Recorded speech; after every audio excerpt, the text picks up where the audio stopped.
Hi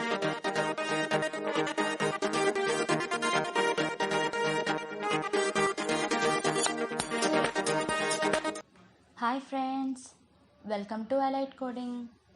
last వీడియోలో ఒక sample programme ఎలా చేయాలి అన్నది చూసాం కదా. ఈ వీడియోలో ఇంకొన్ని డీటెయిల్స్ మనం తెలుసుకుందాం.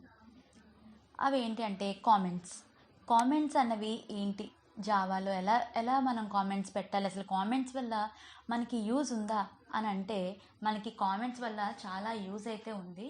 అసలు ఈ కామెంట్స్ అనేవి ఏం చేస్తాయి అంటే రీడబిలిటీని పెంచుతాయి.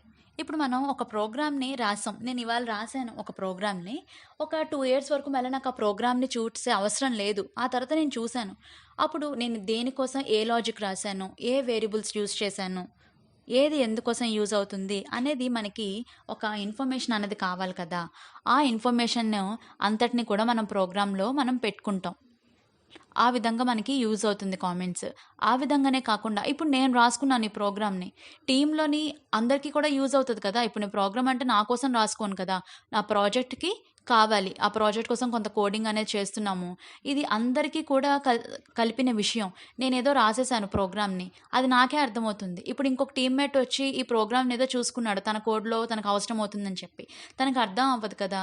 తనకి అర్థం అవ్వడం కోసం నేను దేనిని ఎందుకోసం యూజ్ చేసుకున్నాను అనే దానికోసం నేను కొన్ని డిస్క్రిప్షన్స్ అన్నవి నేను ప్రొవైడ్ చేసుకుంటాను ఈ ప్రోగ్రాంలో.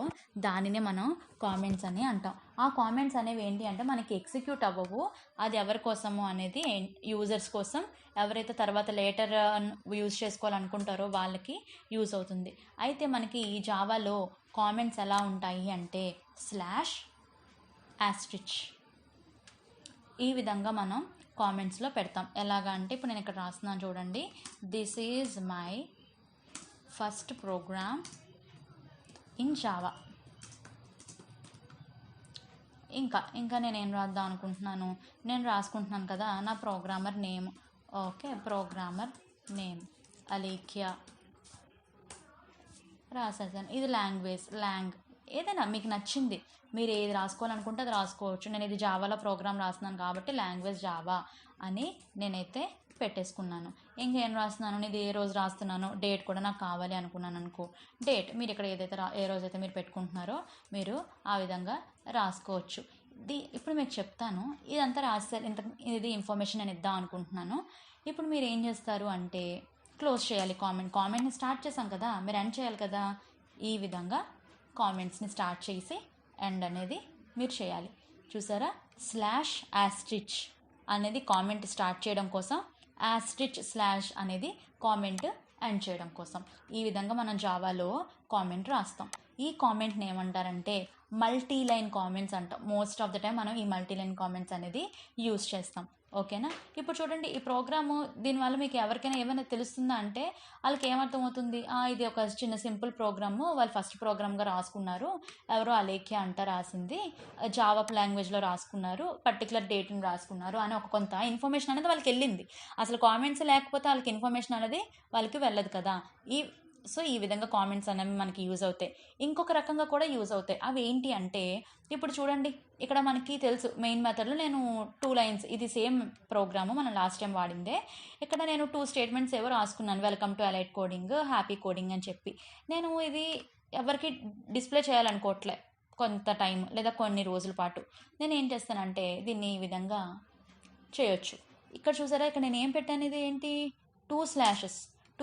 ఇవి ఎందుకు పెట్టానంటే ఇది కూడా కామెంటే. అది ఏంటి అంటే సింగిల్ లైన్ కామెంట్.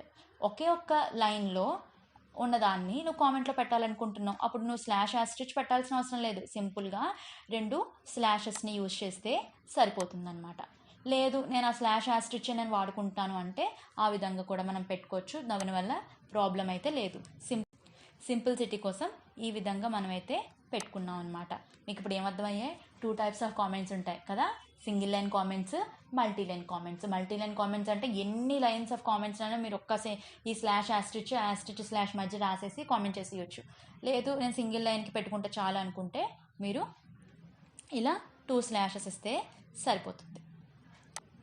ఇక్కడ చూసారా మీకు ఎన్ని యూజెస్ వచ్చాయో. ఇప్పుడు ఈ కోడింగ్ని మీరు కొన్ని డేస్ వరకు మీరు ఎగ్జిక్యూట్ చేయాలనుకోవట్లేదు, అందుకని నన్ను కామెంట్ చేస్తారు. అంటే ఇంక ఈ లైన్ అనేది మీకు ఎగ్జిక్యూట్ అవ్వదు. కొన్ని డేస్ తర్వాత మీరు ఇది కూడా ఎగ్జిక్యూట్ చేయాలనుకుంటున్నారు, అప్పుడు మళ్ళీ మీరు మొత్తం కోడ్ అంతా రాయాల్సిన అవసరం లేకుండా ఈ కామెంట్స్ని తీసేస్తే మీకు సరిపోతుంది అనమాట. అర్థమవుతుందా మీకు? ఈ విధంగా single line comments, multi line comments ఉన్నాయి. అయితే ఈ 2 టైప్స్ ఆఫ్ కామెంట్స్ మనకు ఉన్నాయా అంటే కాదు, మనకి థర్డ్ టైప్ కామెంట్స్ కూడా ఉన్నాయి.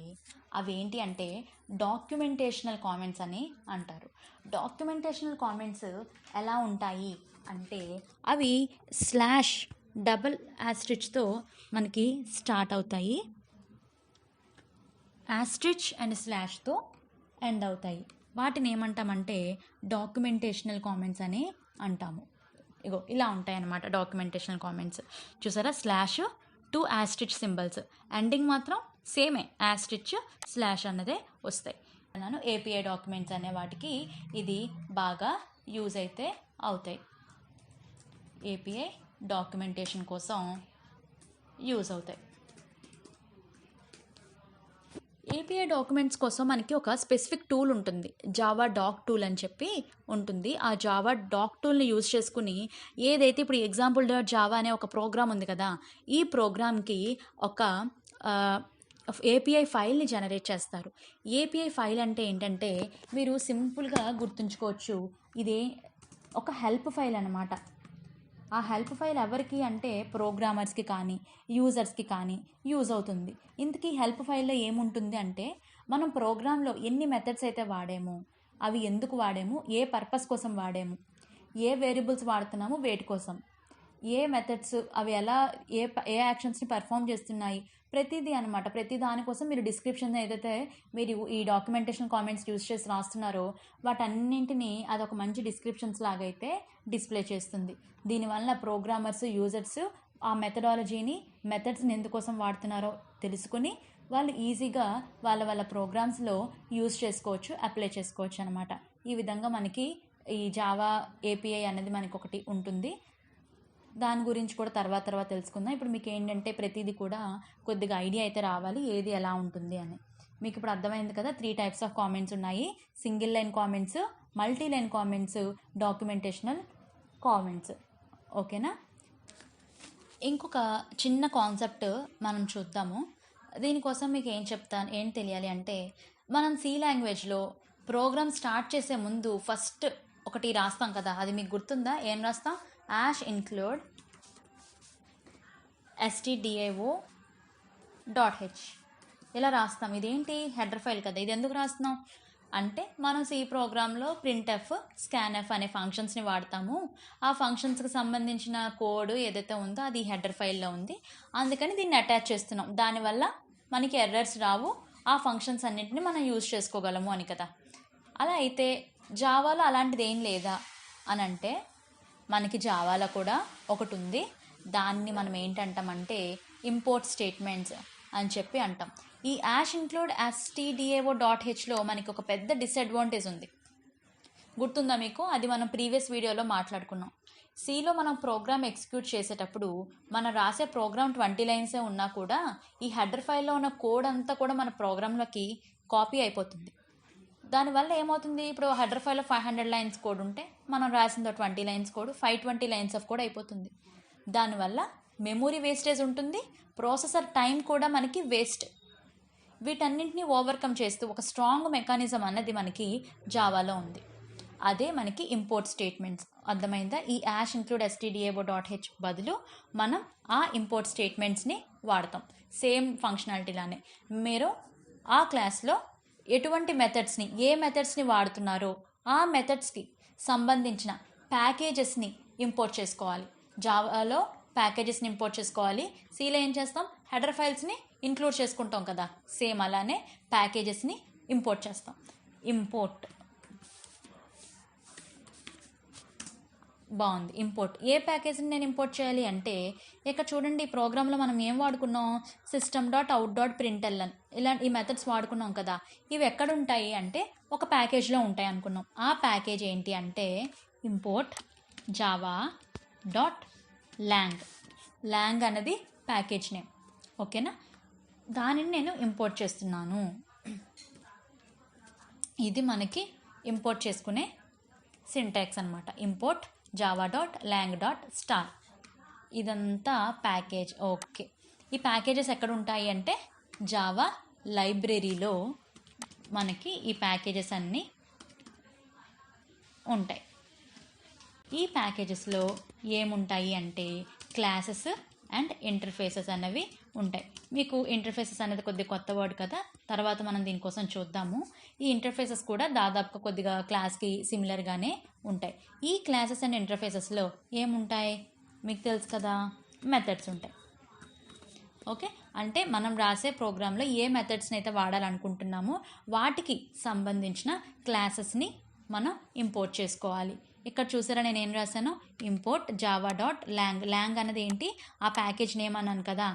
డాట్ అంటే ప్యాకేజ్లో ఏమైతే ఉన్నాయో వాటన్నింటినీ నేను ఇంపోర్ట్ చేసేసుకుంటున్నాను. స్టార్ అంటే అన్నీ, ఆల్ అని మీనింగ్ అనమాట. ఇప్పుడు నేను స్టార్ తీసేసాను, ఏదో ఒక పర్టికులర్ స్పెసిఫిక్ క్లాసే తీసుకుంటున్నాను అనుకుందాం. ఇక్కడ నేను ప్రింట్ఎల్ఎల్ మెథడ్ వాడాను కదా. ఈ ప్రింట్ఎల్ఎల్ మెథడ్ ఎందులో ఉంటుంది అంటే మనకి సిస్టమ్ అనే క్లాస్లో ఉంటుంది. ఇలా ఇచ్చుకున్నా సరిపోతుంది. లేదు అది ఏ క్లాస్లో ఉంటుందో నాకు పర్టికులర్గా ఐడియా లేదు అని అనుకుంటే మీరు చక్కగా స్టార్ అని ఇచ్చేసుకోవచ్చు. మొత్తం అందులో ఉన్న ఫంక్షనాలిటీ అంతా మీకు ప్రోగ్రాంలోనికి అయితే వస్తుంది. మీకు ఇక్కడ డిసడ్వాంటేజ్ అయితే ఏం లేదు. మీకు తెలుసు కదా ఎందుకు ఇంపోర్ట్ స్టేట్మెంట్ అని జావా కంపైలర్ ఏం చేస్తుంది అంటే అక్కడే ఎగ్జిక్యూట్ చేసేసి ఆ కోడ్ని అక్కడే ఎగ్జిక్యూట్ చేసేసి రిజల్ట్ని మాత్రమే మనకి ప్రోగ్రాంలోకి సబ్స్టిట్యూట్ చేస్తుంది. దీనివల్ల ఏమవుతుంది, ప్రోగ్రామర్ టైం వేస్ట్ అవ్వదు, మైక్రో ప్రాసెసర్ టైం వేస్ట్ అవ్వదు, మెమొరీ కూడా ఎక్కువగా తీసుకోదు. ఈ విధంగా స్ట్రాంగ్ మెకానిజం అనేది వచ్చింది. మీకు అర్థమైంది కదా ఇక్కడ. ఓకేనా, మనకి ఇలా చాలా ప్యాకేజెస్ అయితే ఉన్నాయి. ఓకే, ఇవన్నీ ప్రీ డిఫైన్డ్, ఆల్రెడీ సెట్ చేసేసే ఉన్నారు. ఇక్కడ మనం ఏం చేయట్లేదు, జస్ట్ ఇంపోర్ట్ చేసుకుంటున్నాం. డిఫరెంట్ టైప్స్ ఆఫ్ ప్యాకేజెస్ అనేవి మనకి అవైలబుల్గా ఉన్నాయి. ఇక్కడ మనం సిస్టమ్.అవుట్ వాడుకున్నాం కాబట్టి లాంగ్ అనే ప్యాకేజ్ని మనం ఇక్కడ చూసాం. ఇప్పుడు మీకు ఒక డౌట్ రావచ్చు, ఏంటది, ప్రీవియస్ వీడియోలో మనం అసలు ఈ ప్యాకేజే రాయలేదు కదా, అయినా మనకి రిజల్ట్ వచ్చింది, ఎర్రర్ ఏం రాలేదు అని అంటే ఇది ఏంటంటే డిఫాల్ట్గా ప్రతి ప్రోగ్రామ్కి యాడ్ అయిపోతుంది ప్యాకేజ్. ఎందుకంటే మోస్ట్ ఆఫ్ ద ఫంక్షనాలిటీస్ అన్నీ కూడా ఈ ప్యాకేజ్లో ఉండడం వల్ల జావా సాఫ్ట్ పీపుల్ దీన్ని ఆటోమేటిక్గా ఇంపోర్ట్ అయిపోయేలాగా చేశారు. ఈ ప్యాకేజ్ కాకుండా ఇంకేదైనా ప్యాకేజ్లో ఉన్న మెథడ్స్ మనం వాడుకునేటప్పుడు వాటిని ఖచ్చితంగా ఇంపోర్ట్ అయితే చేసుకోవాలి. సరేనా, మీకు ఒక్కసారి నేను ఈ ప్రోగ్రామ్ని ఎగ్జిక్యూట్ అయితే చేసి చూపిస్తాను. ఈ కామెంట్స్ అన్నది మీకు కామెంట్స్లో ఉన్నదాన్ని ఎగ్జిక్యూట్ అయితే అవ్వకూడదు కదా, మీకు ఆల్రెడీ కామెంట్స్ గురించి చెప్పాను కదా.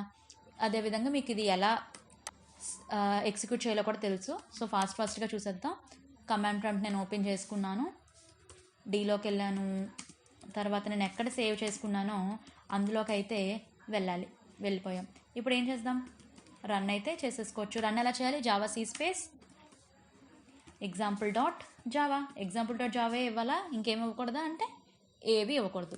ఎందుకంటే మనం ఏ నేమ్తో సేవ్ చేసాం, example.java అనే నేమ్తోనే సేవ్ చేసాం కాబట్టి. ఇప్పుడు నేను కంపైల్ చేశాను. ఇప్పుడు ఇది చాలా అంటే చాలా ఎర్రర్స్ని మనకి చూపించింది. ఇది ఎందుకు చూపించింది అనేది చూద్దాం. చూసారా, ఇది నేను ఇక్కడ ఏంటి ఇలా పెట్టేసుకున్నా, ఇది కామెంట్స్లో పెట్టలేదు కదా. ఇప్పుడు నేను ఇక్కడ కామెంట్స్లో అయితే పెడుతున్నాను, సేవ్ చేసేసాను. మళ్ళీ ఒక్కసారి నేను కంపైల్ అయితే చేశాను. ఇప్పుడు చూడండి కంపైల్ అయిపోయింది. అంటే ఇక్కడ నేను ఇందాకలా మీకు ఎక్స్ప్లెయిన్ చేస్తూ నేను ఇది రాశాను కదా, దాన్ని నేను కామెంట్ చేశాను. ఇక్కడ చూసారా నేను ఏం చూసాను, సింగిల్ లైన్ కామెంట్స్ పెట్టాను. కామెంట్స్ పెట్టగానే ఇది మనకి ఇంకా ఎగ్జిక్యూట్ అయితే అవ్వలేదు. ఇప్పుడు ఏం చేద్దాం, రన్ చేసి చూసుకుందాం. జావా ఎగ్జాంపుల్ మీకు తెలుసు కదా, ఇది దేనికోసం, కంపైలేషన్ కోసం. ఈ స్టెప్ అయిపోయిన తర్వాత మనకి .class ఫైల్ అనేది జనరేట్ అవుతుంది. ఆ తర్వాత ఆ .class ఫైల్ని మనం ఏం చేస్తున్నాం, రన్ చేస్తున్నాం. అంటే ఇక్కడ ఏంటి, ఈ JVM అనేది ఆ .class ఫైల్ని తీసుకుని అవుట్పుట్ అనేది మనకి తెస్తుంది. ఇక్కడ నేను రన్ చేస్తున్నాను. చూసారు కదా ఏమొచ్చింది, welcome to elite coding, happy coding. ఇది ఒక లైనే మనకి ప్రింట్ అయింది. ఈ లైన్ అనేది మనకి ప్రింట్ అవ్వలేదు. ఎందుకు ప్రింట్ అవ్వలేదు, దాన్ని మనం కామెంట్స్లో పెట్టాం. చూసారు కదా, కామెంట్స్లో పెట్టింది ఇది కూడా మనకి ఎగ్జిక్యూట్ అవ్వదు. ఇది మనకి ఇన్ఫర్మేషన్ మాత్రమే, ఆ మెథడ్కి రిలేటెడ్ కానీ వేరియబుల్స్ రిలేటెడ్ కానీ ఫ్యూచర్ పర్పస్లో మనకి యూజ్ అయితే అవుతుంది. మీకు ఈరోజు వీడియోలో ఏం అర్థమయ్యాయి, కామెంట్స్ కోసం అర్థమయ్యాయి తెలుసు కదా. Single line comments, multi line comments, documentation comments.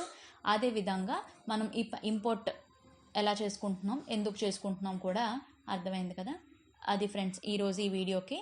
మీ అందరికీ ఏ డౌట్స్ ఉన్నా సరే కామెంట్స్లో చెప్పండి, నేనైతే మీ అందరికీ హెల్ప్ చేస్తాను. నెక్స్ట్ వీడియోలో మరికొన్ని కాన్సెప్ట్స్ అయితే తెలుసుకుందాం. నా ఈ వీడియోస్ మీకు నచ్చినట్టయితే లైక్ చేయండి, షేర్ చేయండి, సబ్స్క్రైబ్ చేయండి. Thank you for watching.